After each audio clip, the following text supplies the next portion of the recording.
Hi, I'm Eric Seidman, Manager of Storage Solutions for Ferrari Systems Storage Group.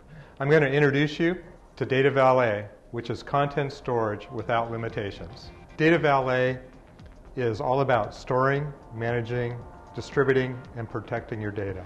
Simply slide in dataValet nodes, and through its self-managing and self-provisioning features, more storage capacity, throughput performance is instantly available.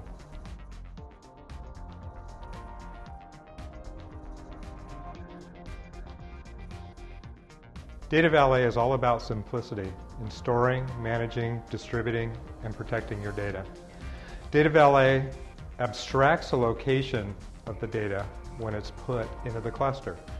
And what I mean by that is probably best explained through an example of a parking valet. So you go to dinner at a nice restaurant, you drive up, hand the valet your keys, he hands you back a claim check to get your car at the end of the evening. Now when that car is initially parked, it may be left in front of the restaurant or building until space is required, and then later on while you're in enjoying your meal, that car is reparked maybe in the third level in the parking garage. But you don't really care, because at the end of the evening all you care about is that you come back with your claim ticket, present that to the valet, and you get your car back. Essentially that's how dataValet works. The location of the data in the cluster is abstracted from the applications, and it gets moved around and stored and moved over time as system balances itself for both throughput and capacity. The data is replicated throughout the cluster, eliminating any single points of failure in the architecture, and on top of that we can provide RAID 5 or RAID 6 within the storage nodes themselves. When the data is put in, you can set a retention policy or metadata associated with those files on an individual file-by-file basis. So as an example, if a file that is, let's say the new James Bond trailer is coming out and you know you're going to get a lot of hits on that file, you may put 5 or 6 replicas of that for the initial 30 days while that's in the cluster. And then as time passes, it'll automatically reduce that. And so you can see by the ability to abstract the location of the data within the cluster, we remove the barriers that are associated with typical storage systems that rely on file systems and hardware architectures that limit the scalability. When you put a file into a file system-based storage device, you have constraints in terms of the throughput capabilities of that storage system and the scalability of that storage system.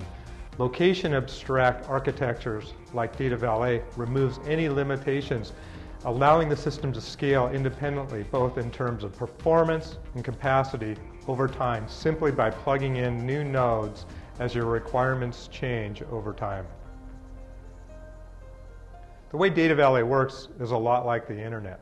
We already store billions of objects on the internet, and they're accessed very, very easily through HTTP protocols. That's essentially how you can think of a dataValet clustered storage system. System gets put in to a flat file space. There's no file systems to deal with in this environment and can be accessed and retrieved very, very reliably and very, very quickly through its native HTTP interface with through NAS and CFS gateways into the clustered storage system.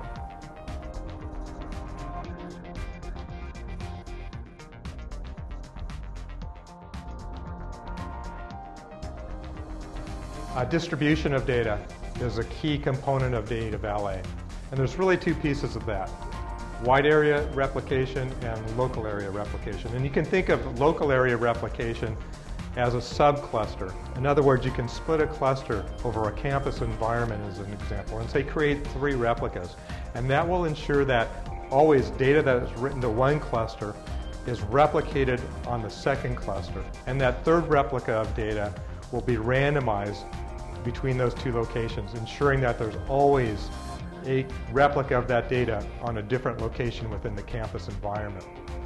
The other area is WAN, or wide area networking and replication, And what that provides is very unique in that it can replicate from a one-to-one cluster basis. As an example, for disaster recovery purposes, it can replicate from one to many and many to one. And an example of those last two, replicating from one to many is an example of how we can do a core to edge distribution of content from a central store, pushing it out to the edges. And then from replicating from many to one, an example of that would be, say, businesses with distributed locations can have their content replicated to a central store where that data is then backed up, protected, secured under the corporate policies associated with that organization. Protection of the data is handled in dataValet through lots of different availability and automated processes. There are no single points of failure in a dataValet cluster, and it includes health checking and monitoring services that will detect errors in replicas and automatically rebuild those replicas from good known replicas through the health point auto detect and correct procedures. It also includes auto rebuild, so that if a disk, a node, or entire system should fail, the entire cluster works as a system to rebuild that data in parallel. So there's much faster rebuild times than typical RAID paradigms, while still having 100% accessibility to your data. And all the systems work symmetrically in the cluster. All nodes read, all nodes write, all nodes work for the health point checking, and all nodes work in the rebuild process itself.